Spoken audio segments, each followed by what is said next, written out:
மாயவனின் விதிவகைகள் விதிவகையை முடிவு செய்யும் வசந்த கால நீரலைகள். பாண்டிச்சேரியில் இருக்கிற வில்ஸ் போட் ஹவுஸ்க்கு தான் நாங்கள் இப்போ வந்திருக்கோம். கயாக்கிங் நீங்கள் எங்கே வேணாலும் பண்ணியிருக்கலாம், பட் மேங்க்ரூவ் கயாக்கிங் பண்ணணும்னா அதுக்கான ஒரு பர்ஃபெக்ட் ஸ்பாட் தான் இந்த பிளேஸு. இந்த லொக்கேஷன் எக்ஸாக்டாக எங்கே இருக்குதுன்னு பார்த்தீங்கன்னா பாண்டிச்சேரியிலேருந்து ஒரு 10 கிலோமீட்டர்ஸ் தள்ளி. இந்த இடம் பேர் என்னன்னு பார்த்தீங்கன்னா வில்ஸ் போட் ஹவுஸ். சரி, ஓகே, உள்ளே எப்படி இருக்குன்னு பார்ப்போம். முக்கியமாக அந்த மேங்க்ரூவ் செட்டப்பில் மேங்க்ரூவ்க்குள்ளே நம்ம கயாக்கிங் பண்ண போகிறோம். ஆல்ரெடி நம்ம தண்டேலியில் நம்ம ஆல்ரெடி கயாக்கிங் பண்ண எக்ஸ்பீரியன்ஸ் இருக்குது. பட் மேங்க்ரூவ்க்குள்ளே கயாக்கிங் பண்ணும்போது அந்த அட்மாஸ்பியர் அண்ட் இங்கே அந்த எக்ஸ்பீரியன்ஸ் எப்படி இருக்குன்னு சொல்லிட்டு நான் உங்களுக்கு கோப்ரோ வியூலையும் அண்ட் எங்களோட பர்சனல் தாட்டையும் வந்து ஷேர் பண்ணுறோம். இந்த பிளேஸே கிராமத்துக்குள்ளே இருக்கிற மாதிரி ரொம்ப அமைதியாக ஃபுல்லாக மரம் செடி கொடியோட பெரிய கார் பார்க்கிங்கோட இருக்கும். இந்த இடத்துல ஹட் ஸ்டேவும் ஆஃபர் பண்ணுறாங்க. பட் ஹட் ஸ்டேன்றது நார்மல் குடிசை தான். அதுக்கு 2000 ரூபாய் கிட்ட சார்ஜ் பண்ணுறாங்க பர் பர்சனுக்கு. அது சுத்தமாக ஒர்த் இல்லை. நாங்களும் அதை ட்ரை பண்ணல. வீடுன்னு சொன்னீங்க, ஒரே ஒரு செவரு தான் இருக்கு. அங்கஸ்த வாங்கிட்டு யானை வாங்குறீங்க இல்லையா, அது மாதிரி கொஞ்சம் பணம் கிடைச்சது, ஒரு கதவு வாங்கிட்டேன். அப்புறம் கொஞ்சம் பணம் கிடைச்சது, ஒரு செவத்தை வச்சுட்டேன். இந்த இடத்துக்கான லொக்கேஷனை நீங்கள் கூகுள் மேப்பில் போட்டாலே வந்துடும். பட் மொட்டையாக மேங்க்ரூவ் கயாக்கிங் இல்லைனா மேங்க்ரூவ் போட்டிங்னு போட்டிங்கன்னா அது பிச்சாவரம் போட்டிங்கை காட்டும். அது இங்கேருந்து ஒரு 80 கிலோமீட்டர்ஸ் தள்ளி இருக்குது. இப்போ இந்த வில்ஸ் போட் ஹவுஸ்லையும் கயாக்கிங் அண்ட் போட்டிங் ரெண்டுமே ஆஃபர் பண்ணுறாங்க. கயாக்கிங்க்கு பர் பர்சனுக்கு சிங்கிள் பர்சன்னா 600 ருபீஸும், 2 பேர் போகிற மாதிரி போட்டுனா பர் பர்சனுக்கு 450 சார்ஜ் பண்ணுறாங்க. இது வெறும் ½ அன் ஹவருக்கு தான். 1 ஹவர்னா அப்படியே ப்ரைஸ் டபுள் ஆகும். ஸோ டைமிங் பார்த்தீங்கன்னா மார்னிங் 6 o'clock இந்த ஆக்டிவிட்டீஸ்லாம் ஸ்டார்ட் ஆகிடும். பட் 6 o'clock வந்தோன்னா வாட்டர் லெவல் ரொம்ப கம்மியாக இருக்குன்னு சொல்லிட்டு நம்மளை கயாக்கிங் பண்ண அலோவ் பண்ண மாட்டாங்க. ஸோ நீங்கள் போகிறதுக்கு முன்னாடி அவங்ககிட்ட கால் பண்ணி ஒரு டைம் கன்ஃபார்ம் பண்ணிட்டு போனீங்கன்னா பெட்டர். அவங்களே டைமை சொல்லுவாங்க. ஹலோ ஃப்ரெண்ட்ஸ், இப்போ கயாக்கிங் ஸ்டார்ட் பண்ணிட்டோம். இதுதான் கிஷோர். ஃபுல் எனர்ஜியில் ஓட்டிட்டு இருக்காரு கயாக். ஸ்ரீதர். ஸோ அங்கேருந்து பேடில் பண்ணிக்கிட்டே வந்து மேங்க்ரூவ்க்குள்ளே நாங்கள் போகிறோம். காலைல 8 மணிக்கு வர சொன்னாங்க. ஏன்னா அப்போ தான் அந்த டைட் வாட்டர் லெவல் வந்து கொஞ்சம் அதிகமாகும்.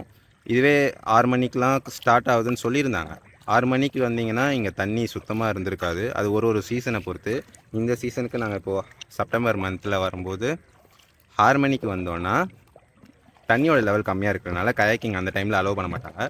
ஸோ 8 மணிக்கு வர சொன்னாங்க. ஆனால் நாங்கள் இப்போது கயாக்கிங் ஸ்டார்ட் பண்ணும்போது ஆல்மோஸ்ட்டு சூரியன் எங்கே மேலே வந்துருச்சு. உச்சி வெயில் கிட்டே வந்துருச்சு. வெயில் செம்மையாக கொளுத்துது. சன்ஸ்க்ரீன் கூட போடாமல் வந்துட்டேன். நாங்கள் ஒரு சிங்கிள் போட்டும் ஒரு டபுள் போட்டும் எடுத்தோம். டபுள் போட்டில் நானும் அஸ்வினும் ஓட்டிக்கிட்டு இருக்கோம். சிங்கிள் போட்டில் வருவார் தையல். எங்கடா இருக்க? இருக்கான். ஸ்ரீதர் கை காட்டு. என்னோட ரொம்ப படிச்சவனா நீ? என்னமோ ஹாய் ஹோய்ங்கற. நம்மளை இந்த மாதிரி மேங்க்ரூவ்க்குள்ளே தனியாக அனுப்ப மாட்டாங்க. எங்களுக்கு முன்னாடி ஒரு கயாக்கிங் போட் போது பார்த்தீங்களா, வாய் ரொம்ப குளருது. என்ன இன்னைக்கு ரொம்ப ஜாம் ஆகுது. அதில் இன்ஸ்ட்ரக்டர் இருக்கார். அவரை ஃபாலோ பண்ணிட்டு தான் போயிட்டுருக்கோம். ஸோ உள்ள அந்த மேங்க்ரூவ் ஃபாரஸ்ட்குள்ளே போனதுக்கப்புறம் எப்படி இருக்குன்றத வியூவை நீங்கள் கோப்ரோவில் பார்ப்பீங்க. ஏண்டா பார்த்தா கோவில் என்ன பேட் பேட்ஸ். சாரி மாமா. ஒரு 10 மினிட்ஸ் பேடல் பண்ணிவிட்டு ஸ்டார்டிங் பாயிண்ட்லேருந்து மேங்க்ரூவ் ஜோனுக்கு வந்ததுக்கப்புறம் அந்த ஜோனுக்குள்ளே கயாக்கிங் பண்ணுறது இன்னும் டிஃப்ரெண்ட்டான எக்ஸ்பீரியன்ஸாக இருந்துச்சு. அதை இப்போ இந்த கோப்ரோ வியூவில் பாருங்கள்.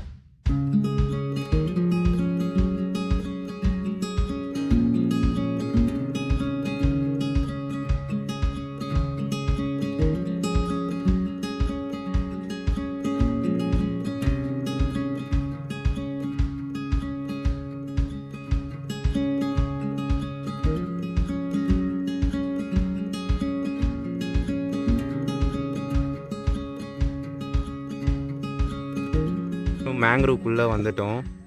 எப்படி இருக்கு?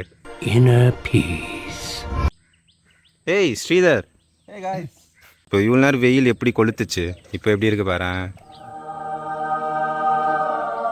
எத்தனை பேர் பிளாக் வாட்டர் படம் பார்த்துருப்பீங்க தெரியல. பிளாக் வாட்டரா? பிளாக் வாட்டர், ஆமாம். எனக்கு அனகொண்டா படம் பார்த்த மாதிரி இருக்கு. இப்போ இந்த அட்மாஸ்பியர் ஃபுல்லாக அந்த வைப்ஸ் தான். அது crocodile படம்.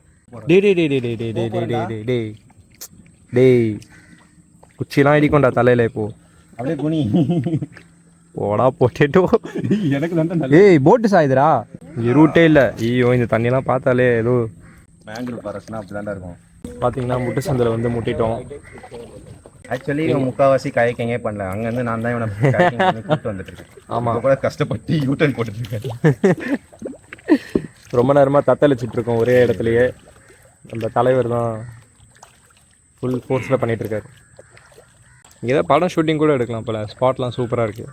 மேங்க்ரூவ் ஜோனில் கயாக்கிங் பண்ணுறது இந்த பழைய அனகொண்டா படத்தில் போட் எடுத்துகிட்டு ஃபாரஸ்ட்குள்ளே போகிற மாதிரி இருந்துச்சு. பேக் வாட்டர் ஜோனுன்றதுனால நிறைய கொக்குங்களெல்லாம் பார்க்க முடிஞ்சுது. இதில் தண்ணியில் இருந்து இறால்லாம் நிறைய ஜம்ப் ஆகிறதையும் பார்க்க முடிஞ்சுது. ஸோ ஓவராலாக ஒரு வண்டர்ஃபுல் எக்ஸ்பீரியன்ஸ். பாண்டிச்சேரிக்கு 2 டே ட்ரிப்ஸ் மாதிரி ஃபேமிலியோட பிளான் பண்ணிங்கன்னா அதில் நீங்கள் போக வேண்டிய ஒன் ஆஃப் த ஸ்பாட்டில் முக்கியமான ஸ்பாட்டாக இதுவும் இருக்கும். ஸோ உங்களுக்கு இந்த பிளேஸை பற்றி இன்னும் நிறைய டீட்டெயில்ஸ் தேவைப்பட்டுச்சுன்னா கமெண்ட்டில் பிங்க் பண்ணுங்கள், நான் உங்களுக்கு ரிப்ளை பண்ணுறேன். பாக்குறவங்க கொஞ்சம் ஹெல்ப் பண்ணப்படாது. நீ கேட்கலையே. கேட்டா தானா? எஸ். Please help me.